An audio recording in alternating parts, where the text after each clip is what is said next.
When I mention the brand Tangzu, you probably think of their more budget models, the 1.2, the Xuanwu or the Xuan NV, as well as the 武则天 and by extension, the Wu Heyday Edition. Now all these sets tend to exist under $200 and Tangzu is also known as a budget chi-fi manufacturer, mainly because of the absolute popularity that is the 1.2. But here we have an outlier, $650, the absolute flagship of the Tangzu lineup. We have the monster, the Xuanwu Gate.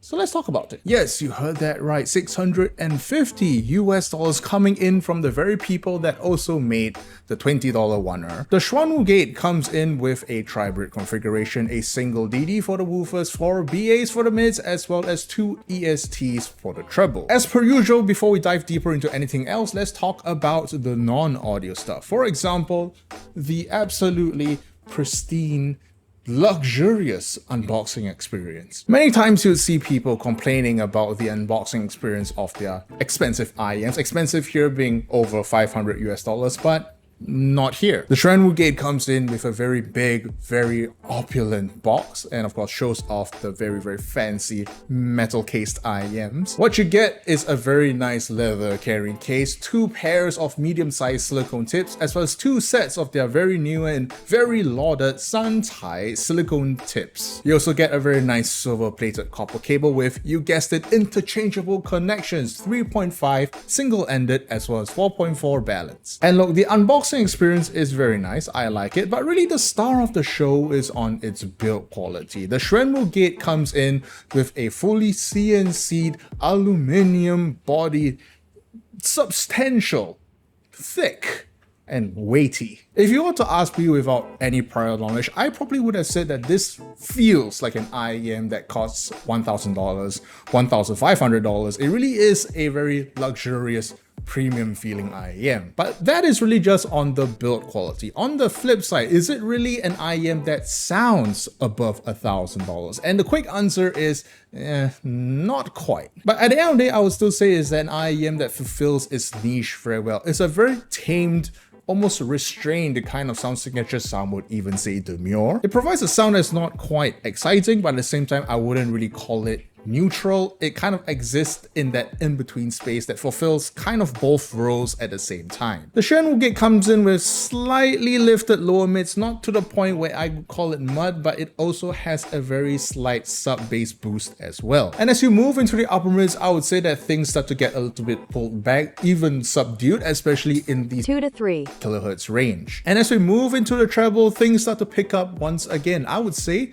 that on the Xuanwu Gate, this is actually one of the better EST implementations I've actually heard. But as I've said, this is not an exciting listen. It's also not quite neutral. Things are colored just a little bit, just turning the knob just north of neutral, but not to the point where I would say that it would wow you at first listen. God damn it, once you hear it, once you feel it, and once you like it, there is really no other IEM quite like it. It's an IEM that I would go for if I were tired of that neutral, balanced kind of sound signature, but don't want to go too far into V-shaped territory or something that is super colored. This is just a tinge, a little watercolor mark that is on a blank canvas, if you will. And since you're paying this much for an IEM, I would say that even in terms of the ultimate resolving ability, it is nothing to scoff at. This is an IEM, because of its price, as well as because of its tuning. It's not one that I would recommend to many people, but we have many customers who come in the store, they hear the Xuanwu Gate, and they simply can't listen to anything else. It's a special IEM. First, let's talk about the shoulds and the shouldn'ts. Why should you consider buying the Xuanwu Gate? Well, if you're looking for a much more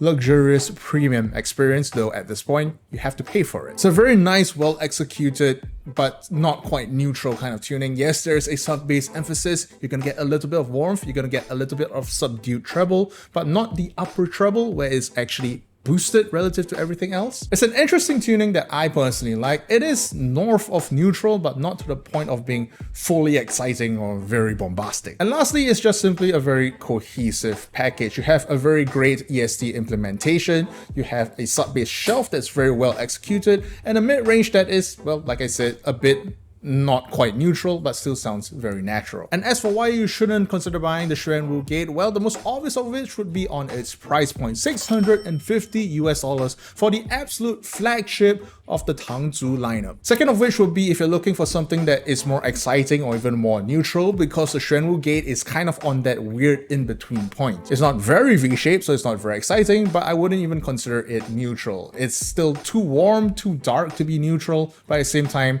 not enough bass and not enough treble to be V-shaped.